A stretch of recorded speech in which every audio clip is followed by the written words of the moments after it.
क्या आपने कभी भूत प्रेत इस तरीके की चीजों का अनुभव किया है कभी? हमारे गुरुदेव तो कई बार इस तरह की घटनाएं बताते ही रहते अच्छा, कोई एक घटना आप बताइए जरूर। हैं। एक बार अनुष्ठान के समय ही पूज्य गुरुदेव जब शौचालय की ओर, बाथरूम की ओर जा रहे थे तो एक प्रेत कुछ अपशब्द कह रहा था, लटक कर अपशब्द कह रहा था। महाराज जी, जैसे देखा जाता है कि जो साधु संत होते हैं वो डरते नहीं हैं किसी से, ठीक है, और वो अपना मत, अपनी राय एकदम प्रखर रूप से समाज के सामने में रखते हैं।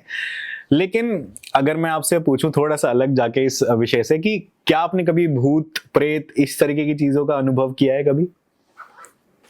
देखिए, नकारात्मक शक्तियां तो होती ही हैं और भूत प्रेत भी होते हैं, बिल्कुल होते हैं। जो लोग कहते हैं कि भूत प्रेत नहीं होते, लोग झूठी बातें फैला रहे हैं, ऐसा नहीं है।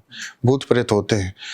यदि आप शास्त्र को मानते हैं तो आपको ये बातें तो माननी पड़ेगी, और यदि आप शास्त्र को नहीं मानते तो फिर आप स्वतंत्र, आप कुछ भी मानिए, हमें आपत्ति नहीं है। शास्त्र को यदि आप मानते हैं तो आपको ये मानना पड़ेगा, अरे आप नित्य हनुमान चालीसा पढ़ते हैं, भूत पिशाच निकट नहीं आवे, फिर क्यों पाठ करते हैं? यदि आपको उस पर श्रद्धा नहीं है तो फिर पाठ करना बंद कर दीजिए।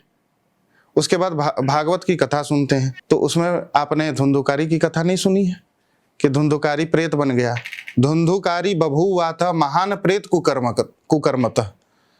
धुंधुकारी मरकर महान प्रेत बन गया, और जब प्रेत बना तो उसके उद्धार के लिए भागवत की कथा का अनुष्ठान हुआ तो 7 गांठ वाली बांस में आकर बैठ गया, और हर एक दिन की कथा समाप्त होने पर गांठ फटती गई, 7वें दिन वो मुक्त हो गया। प्रेत पीड़ा विनाशिनी है भागवत कथा, भागवत के महात्म्य में लिखा हुआ है, प्रेत पीड़ा का विनाश करती है भागवत कथा, भूत प्रेत की बाधा का शमन करती है भागवत कथा। शंकर भगवान स्मशान में रहते हैं, जब शंकर भगवान का विवाह होना था तब नाचा ही गावा ही गीत परम तरंगी भूत सब। शंकर भगवान के साथ भूत प्रेत हैं, वो नृत्य कर रहे हैं। यद्यपि वो सामान्य भूत नहीं थे, वो शंकर जी के गण हैं, लेकिन फिर भी भूत प्रेत का अस्तित्व शास्त्रों ने तो स्वीकार किया है, इसे आप अस्वीकार नहीं कर सकते। आपका कोई सामने ऐसा कुछ हुआ है, कभी आपने महसूस किया उसको? मैंने तो ऐसा नहीं किया है, परंतु मेरे घर में मेरे माता पिता ने किया है, और भी हमारे गुरुदेव तो कई बार इस तरह की घटनाएं बताते ही रहते हैं। अच्छा, कोई एक घटना आप बताइए जरूर।